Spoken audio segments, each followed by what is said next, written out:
여기서 중요한 점은 흉터가 싫으니까 절개를 최소한으로 해주세요가 항상 정답은 아니라는 점입니다. 처짐 정도에 비해 너무 가볍거나 아니면 적당하지 않은 방법을 선택하시게 되면 결과가 충분히 거상이 되지 않을 수 있고요. 거울 앞에서 가슴을 보면서 좀 처진 것 같은데? 하고 한참을 들여다보신 적 한 번쯤은 있으실 거예요. 그런데 막상 누가 그래서 수술할 거야? 라고 물으면 망설여지죠. 거상수술이라는 걸 들여다봤는데 흉터가 남는다고 하고 그렇다고 가만히 두자니 점점 더 처짐이 심해질 것 같고요. 사실 진료실에 오시는 분들 중에 절반 정도는 본인은 가슴이 처졌다고 생각하고 오시는데 막상 확인해보면 처짐이 아니라 윗가슴 볼륨이 부족한 경우가 꽤 많습니다. 반대로 본인은 그냥 좀 빠진 것 같다고 가볍게 생각하셨는데 실제로는 거상이 필요한 단계까지 진행되어 있는 분들도 계시고요. 문제는 이 둘이 수술 방법이 완전 다르다는 점이에요. 오늘은 집에서 30초면 확인할 수 있는 가슴 처짐 자가진단법 그리고 처짐 정도에 따라서 어떤 방법으로 접근하게 되는지를 솔직하게 말씀드리려고 합니다. 끝까지 보시면 본인의 상태가 어느 정도인지 가늠하는데 분명 도움이 되실 거예요.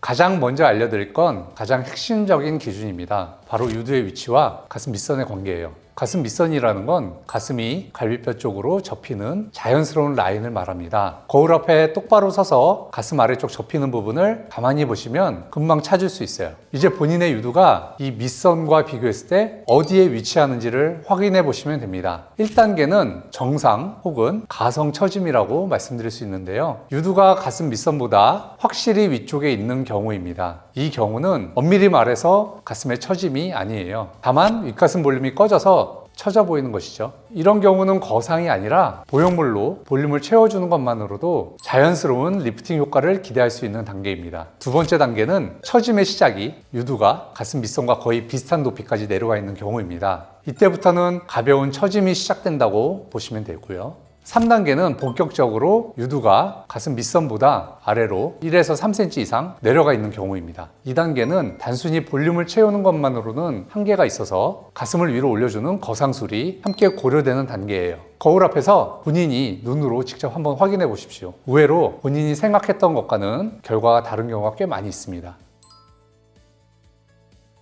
자가진단을 해보셨다면 이제 단계별로 어떻게 접근하게 되는지 짚어드릴게요. 이렇게 처짐이 아니라 윗가슴의 볼륨 부족으로 꺼진 경우에는 보형물을 넣어서 빈 공간을 채워주는 것만으로 가슴이 다시 차오르면서 자연스럽게 올라간 듯한 느낌을 가질 수 있습니다. 절개선 외에 추가적인 흉터에 대한 부담도 거의 없는 방법이 되겠죠. 경미한 처짐의 경우에는 유두의 위치를 살짝만 조정하면 되는 단계입니다. 유륜 주변을 따라서 절개하는 방식이 적용될 수 있고요. 흉터가 유륜의 경계선에 자연스럽게 숨겨지기 때문에 시간이 지나면서 비교적 눈에 잘 띄지 않는 편입니다. 처짐이 상당히 진행돼서 유두를 확실히 위쪽으로 올려야 되는 단계라면 유륜 아래쪽으로 수직선이 추가되거나 아니면 가슴 밑선 부위까지 이어지는 O자 절개가 필요한 경우도 있습니다. 흉터가 남는다는 부담은 있지만 그만큼 모양 변화의 폭이 크고요. 올릴 수 있는 거상의 양도 상당히 많기 때문에 모양 변화를 확실히 만드시기 위해서는 가장 좋은 방법이 될 것 같습니다. 여기서 중요한 점은 흉터가 싫으니까 절개를 최소한으로 해주세요가 항상 정답은 아니라는 점입니다. 처짐 정도에 비해 너무 가볍거나 아니면 적당하지 않은 방법을 선택하시게 되면 결과가 충분히 거상이 되지 않을 수 있고요. 가벼운 처짐인데 너무 큰 절개를 하게 되면 굳이 필요하지 않은 흉터가 남을 수도 있습니다. 그래서 본인 상태에 맞는 정확한 방법을 찾는 것이 가장 중요합니다.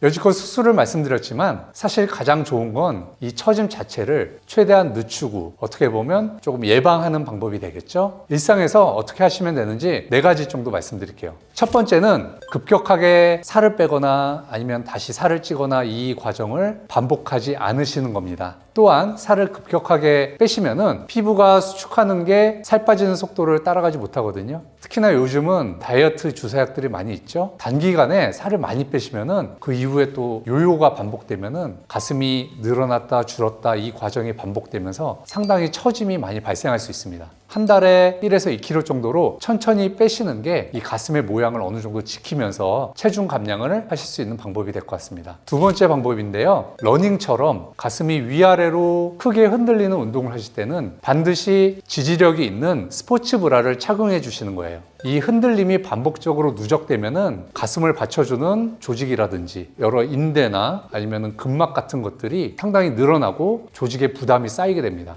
특히나 가슴이 원래 크신 분들 또는 보형물 수술을 받으신 분들은 더욱더 신경 많이 쓰셔야 돼요.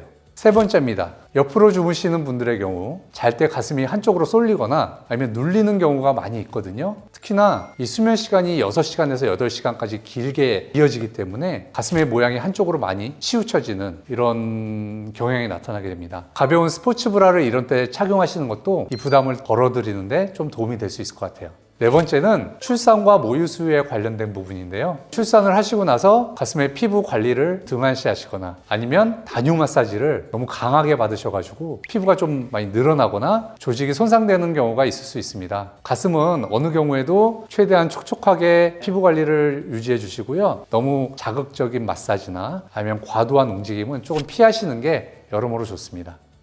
오늘 영상이 본인의 가슴 상태를 한번 점검해 보시는데 좀 도움이 됐길 바라고요. 정확한 단계와 본인에게 맞는 수술 방법이 궁금하시다면 혼자 고민하시기보다는 직접 상담을 통해서 확인해 보시는 게 가장 좋은 방법일 것 같습니다. 지금까지 여러분의 아름답고 편안한 일상을 응원하는 아모라파 성형외과 원장 한승범이었습니다. 시청해 주셔서 감사합니다.